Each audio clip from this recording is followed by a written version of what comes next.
И вот мы начинаем. Дэвид Шварц снова публикует еще один твит, от которого у вас закружится голова, сообщая в Твиттере о нулевом чеке в размере $589 на игру «Воины». Что-то такое, что доставит удовольствие Ридлерам и поднимет шумиху. Дамы и господа, для меня все это похоже на театральный спектакль. Но в конце концов, поскольку это дело завершается и события в банковской сфере происходят в одно и то же время, я больше не верю в совпадения.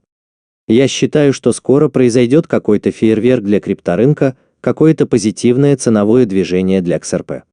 И буквально на следующей неделе я собираюсь провести еще одно интервью с Уотерсом над криптографией, чтобы помочь всем нам подробно описать будущие целевые показатели цен на наш любимый цифровой актив, а также то, куда пойдет остальная часть рынка. До сих пор он был на высоте, и давайте посмотрим, чего еще мы добьемся прямо здесь, на этом канале, и будем продвигаться вперед на этом рынке. А теперь, ребята, как бы то ни было, Кейтлин Лонг, одна из моих любимых женщин в криптопространстве, опубликовала мощный клип, в котором она рассказывает о банках, регулирующих криптографию, и в частности о банковских регуляторах, пытающихся сокрушить инновационные банки и задушить крипторынок. Я думаю, что это даст вам всем лучшее представление о монстре, с которым мы имеем дело, и мы собираемся разобраться во многих вещах. Поскольку прямо сейчас происходит много театральных постановок и большая синхронность между банковской системой. Итак, вот и весь кульминационный момент. Системы до сих пор не были обновлены, и это пугает банковских регуляторов. Так что же они систематически делали? Они вышли на улицу и, как вошло в поговорку, расстреляли самые передовые банки в области технологий. А теперь остановитесь и подумайте об этом. Люди голосуют ногами за то, чтобы использовать лучшие, более быстрые и дешевые способы перемещения денег. А что же только что сделали банковские регуляторы? Мы закрыли несколько самых передовых в технологическом отношении банков в стране, которые могут перемещать деньги лучше, быстрее и дешевле. Это должно напугать каждого американца, потому что, кстати, вы сами видели это в Белом доме, все это было скоординировано. В докладе Белого дома, опубликованном накануне, говорилось о финансовых инновациях и о том, что мы должны просто придерживаться наших банков, которые находятся в целости и сохранности.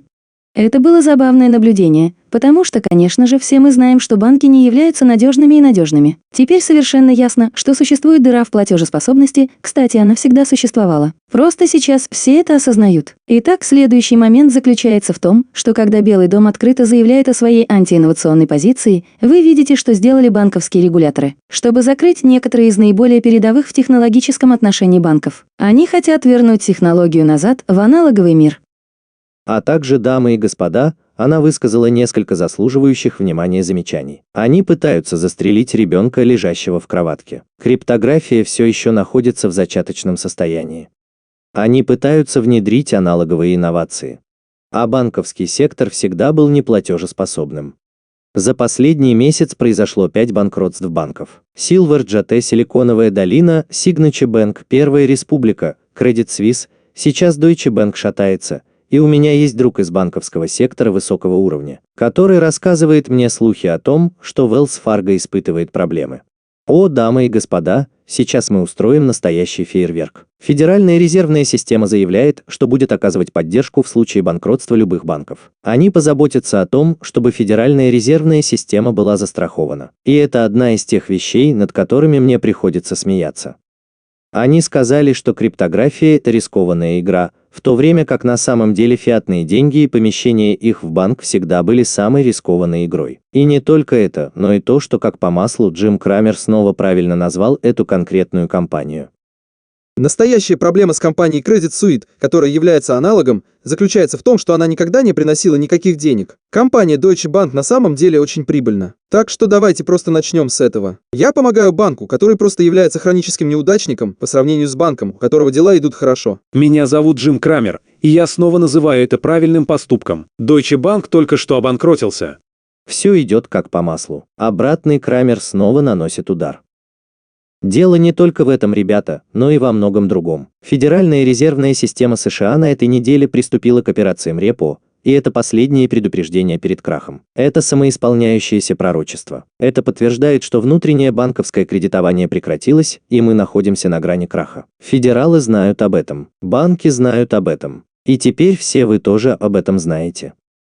А теперь, дамы и господа, мы собираемся затронуть тему, которую я обсуждал ранее на этой неделе. В связи с тем, что новости о Трампе становятся все более распространенными. Все это происходит в условиях масштабного банковского инфляционного кризиса, и я считаю, что Глен Бек сделал убедительный вывод в этом ролике, чтобы все вы точно знали, в чем заключается этот план игры.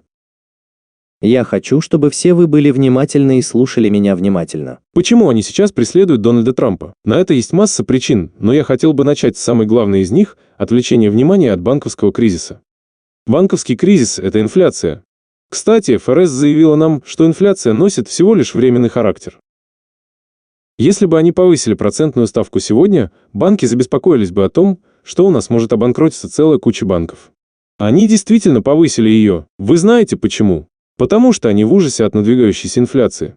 Они не могли не повысить ставки сегодня из-за инфляции. О чем это вам говорит? Это наводит вас на воспоминания о 2008 году. Вам следует читать дальше, потому что следующая глава будет намного хуже, чем в 2008 году. Банковский кризис распространяется на Европу. Компания Credit Suisse работает уже 166 лет. Уже много лет крупнейшему швейцарскому банку АПС пришлось в самую последнюю минуту заключить поспешную сделку по их выкупу. Давайте побыстрее, пока рынки не открылись. Сделка была заключена в последнюю минуту, и в такой спешке, цитирую, New York Times сообщила, что сделка была заключена так поспешно, что АПС сказал аналитикам, что у них не было времени полностью смоделировать все финансовые последствия покупки Credit Suisse. Хорошо. У Credit Suisse были свои проблемы, но и у Deutsche Bank тоже были проблемы на грани срыва. А что же с ними будет дальше? Сколько банков здесь сталкиваются с таким же сценарием развития событий? Эта процентная ставка будет расти. На сегодняшний день это составляет 0,25%. Поставит ли это в известность какой-нибудь другой наш банк? И, кстати, если мы спасем все банки, разве это не приведет к национализации наших банков? Динь-динь-динь-динь-динь-динь. И вот в этом-то все и дело, дамы и господа. Речь идет о национализации всего и вся. Говорите об одном, отвлекайте людей от других вещей, которые сейчас происходят. А затем захватите власть над всей планетой. И еще кое-что, что всем вам нужно иметь в виду, это мощная цитата Джанглинга, когда мы перенаправляем вас обратно на крипторынок всего на 2 секунды. Джанглинг заявил, что если вы являетесь криптобиржей, то на вас не подаст в суд комиссия по ценным бумагам и биржам, и вам не дадут возможности достичь мирового соглашения, как у Kraken, Coinbase и Nexa. На самом деле это может означать, что вас не пригласили продолжать работу. Это странно, но комиссия по ценным бумагам и биржам США прямо сейчас стучится в вашу дверь в качестве криптобиржи, и это может быть хорошей идеей. Это интересный подход. Но я считаю, что именно его я назову успехом. Именно это я собираюсь назвать налогом на успех. Вам будет разрешено провести операцию, но заплатите небольшой штраф, и все будет в порядке. Но если на вас не подадут в суд и вы являетесь криптобиржей, вам, возможно, придется уехать за границу. Имейте это в виду, так как я буду очень внимательно следить за тем, что происходит на юридическом фронте на этом рынке. Кроме того, есть кое-что интересное, о чем вам всем необходимо знать. Это соперничество Банка Америки и JP Morgan. Как нам известно, Bank of America является сильным партнером Ripple, поскольку Ethereum пользуется поддержкой JP Morgan. Банк Америки заявил, что ожидает замедления темпов внедрения и использования Ethereum, если блокчейн не сможет увеличить свою пропускную способность. Следует отметить кое-что очень интересное и еще кое-что происходящее в мире цифровых активов. Заключается в том, что поскольку атака на криптографию происходит в режиме реального времени, я считаю, что это должно позволить традиционным финансовым деятелям прийти и взять власть в свои руки. В самый разгар суматохи компания Fidelity запустила свой проект. У нас появилась возможность покупать биткоины и эфир. Компании BlackRock, Bank of New York Mellon, а теперь и NASDAQ запускают криптосервисы. Если вы считаете, что эта отрасль уходит в прошлое, просто посмотрите на то, что делают крупные игроки, а не на то, что они говорят. Кроме того, ребята, даже Райан Селкис, который раньше ненавидел Ripple XRP, заявил, что Ripple должна выиграть дело SEC. А реестр XRP должен честно конкурировать с инфраструктурой платежей за цифровые активы по всему миру, поскольку он начинает понимать, насколько важно это дело для общего состояния отрасли.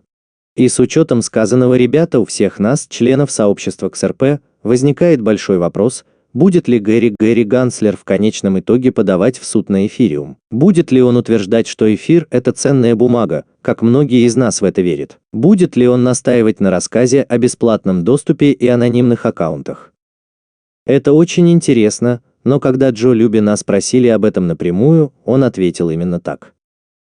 По этой теории, возможно, стоит на мгновение сосредоточиться на эфире, потому что генеральный прокурор Нью-Йорка подал иск против KuCoin. В рамках этого нью-йоркская компания AG предположила, что если эфир может быть ценной бумагой, то в рамках этого они говорят, что переход от доказательства к ставке побудил пользователей владеть ETH благодаря методу объединения и характеру работы блокчейна Ethereum. А каково ваше мнение по этому поводу? Как вы думаете, является ли это гарантией безопасности? Любой желающий может сказать все, что угодно. Это еще не значит, что это правда. Мне очень жаль, что был сделан такой обходной маневр, но я не думаю, что все это имеет какое-то отношение к делу. Люди торгуют, получают прибыль, делают ставки с расчетом на прибыль. Именно это является одним из факторов, определяющих то, что представляет собой ценная бумага. Так разве это вас не волнует? Люди покупают баррели нефти в расчете на получение прибыли. Таким образом, на данный момент вы уверены в том, что эфир не является ценной бумагой. А что, если это так и есть? В чем же дело? А что, если это действительно ценная бумага? Каковы же отсюда вытекающие последствия? Я не думаю, что есть какой-либо смысл строить предположение о чем-то крайне маловероятном. Так вот, я не знаю, как насчет всех вас, но прямо сейчас мистер Любин выглядит немного менее уверенным в себе, чем в те моменты, когда он был перед тем, как получить бесплатный пропуск S. Разве это не интересно? Джей тоже высказал кое-что очень интересное. Похоже, что у Джо Любина может быть какой-то компромат на кого-то. Но, как заявил Сантьяго Велес, чтобы все понимали, с чем мы здесь имеем дело, Гэри Ганслер, Джозеф Любин и Майк Новоградц работали в Goldman Sachs вместе в одно и то же время. Майк Новоградц был соседом Джо Любина по комнате и работал под руководством Гэри Ганслера в Гонконге. Так вот, Ганслер снова работал с Джо Любином, когда тот учился в Массачусетском технологическом институте и даже нанял Новоградца в качестве приглашенного лектора. Это легендарное дерзкое трио очень и очень далеко продвинулось в области эфириума, не так ли? У меня возникает вопрос, предаст ли Гэри со своей маленькой пронырливой задницей своих друзей, по крайней мере бывших друзей из Goldman? И не совершит ли он немыслимое и не подаст ли на эфириум в суд за то, что он может быть назван ценной бумагой? По моему личному мнению, я хотел бы этого, потому что хочу скупить немного дешевого эфира. Но в то же время давайте посмотрим, что произойдет по мере того, как коррупция углубится, когда эфир станет вторым по величине цифровым активом на планете. Поскольку решение по делу XRP быстро подходит к завершению. Судья Торос находится в режиме ожидания. Армия XRP терпеливо ждет своего часа. Банковская система стремительно терпит крах. И решение по предоставлению ликвидности по требованию, в котором нуждается весь мир, уже готово. Мы уже давно этого ждем.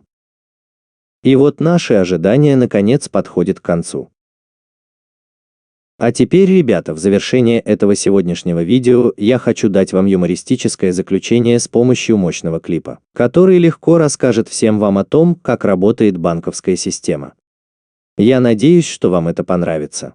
Как всегда, ребята, я ценю каждого из вас по достоинству. Спасибо, что уделили мне время. Мне очень приятно быть с вами, Брайан, и доброго вечера. Так вот, вы занимаетесь рыночным экономистом? Да, ну что же, в наши дни большинство экономистов в какой-то степени являются рыночными экономистами, Брайан, да. Как, по-вашему, обстоят дела на данный момент? В настоящее время международное сообщество испытывает серьезную озабоченность по поводу этого вопроса. Я имею в виду, что мы вытираемся полотенцем, но все уладится само собой, Брайан. Именно так и поступает рынок сбыта. Не могли бы вы объяснить мне, как все это работает? А как же устроена экономика страны? Да, а в чем, к примеру, заключается проблема на данный момент? В настоящий момент мы имеем дело с международным кредитным кризисом. Да, но как же это происходит? Ну что же, я работаю в банке, Бран, и я занимаю деньги, и я даю их взаймы, и я беру больше с людей, которым я их даю, чем я плачу людям, у которых я их одалживаю. У кого вы занимаете деньги взаймы? Ну, в общем, у вкладчиков, Брайан. У вас есть хоть доллар? Я одолжу у вас доллар и отдам вам. Вот ваш банковский баланс. У меня есть $1. $1. Не так ли хорошо? И вы платите мне проценты с этой суммы? Я так и делаю, но я также беру с вас плату за обучение. Ну так почему же вы берете с меня гонорары? Потому что, Брайан, я забочусь о ваших деньгах. Ваши деньги находятся у меня в полной безопасности. Я являюсь сотрудником банка. Я имею в виду, что это очень важная сумма денег. Скорее всего, это и есть ваше самое ценное сокровище. У нас оно в полной безопасности. А сколько процентов вы мне платите? Примерно столько же я беру с вас в качестве гонорара. Это выгодная сделка для меня. Ну что же, ваши деньги у нас в безопасности. А затем мы с Брайаном одалживаем эти деньги предприятиям, и эти предприятия приносят доход. Именно так мы строим экономику, и они кладут этот доход в банк. Я, конечно же, хочу этого, Брайан. И таким образом мы создадим резерв сбережений, в который сможем инвестировать больше денег. Ну и кому же вы одалживаете эти деньги? Ну и люди, которые нуждаются в кредите, Брайан. Видите ли, деньги создают еще больше денег. Так что если мы сможем создать деньги, которые создадут еще больше денег, мы расширяем экономику, мы постоянно расширяем ее. Но разве люди не должны просто покупать то, что могут себе позволить? Вам не нужно позволять себе покупать вещи, которые вы покупаете, вам нужно позволить себе выплачивать проценты на деньги, которые вам нужно одолжить, чтобы купить их. И вы взимаете за все это более высокие ставки? Мы действительно пользуемся ими и уже несколько лет занимаемся повышением кредитной ставки. Мы подключаем к ним гидравлику, потому что это несколько более рискованная стратегия. А нужно ли людям покупать эти вещи? Очевидно, что они именно так и думают, Брайан. Я имею в виду, что эти вещи рекламируются людям как очень необходимые, очень важные и глубоко-глубоко привлекательные. Ну а кто же рекламирует вещи, в которых люди не нуждаются? Речь идет о компаниях, которым мы сужаем деньги. Хорошо, значит, вы купили акции на американском рынке низкокачественного жилья. Ну что же, Брайан, неужели мы так обеспокоены этим? Мы хотим сделать Австралию лучше? Вы помогли построить Америку еще хуже. Да, ну что же, Брайан, это была несчастная случайность. Мы занимались тем, что инвестировали средства на международном инвестиционном рынке. И это обернулось настоящей катастрофой. Честно говоря, до сих пор наша деятельность, как известно, не имела большого успеха. Так что же вы собираетесь делать дальше? А теперь вы немедленно отдадите мне 700 миллиардов долларов. А почему бы и нет? Ну что же, потому что нам это нужно, Брайан. Я имею в виду, что система нуждается в деньгах. Представьте себе экономику как единое целое. Она нуждается в постоянном притоке крови. По крайней мере, так оно и есть. Сэр, у вас ничего не получается. У нас нет никаких денег, нет. А почему бы и нет? Ну что же, мы потеряли свои деньги. Я только что объяснял вам это. Ну что же, у вас не будет моего ребенка? Мама, сэр, Райан не разрешает мне играть с его вещами. Это единственные деньги, которые у меня есть. Вам придется несладко.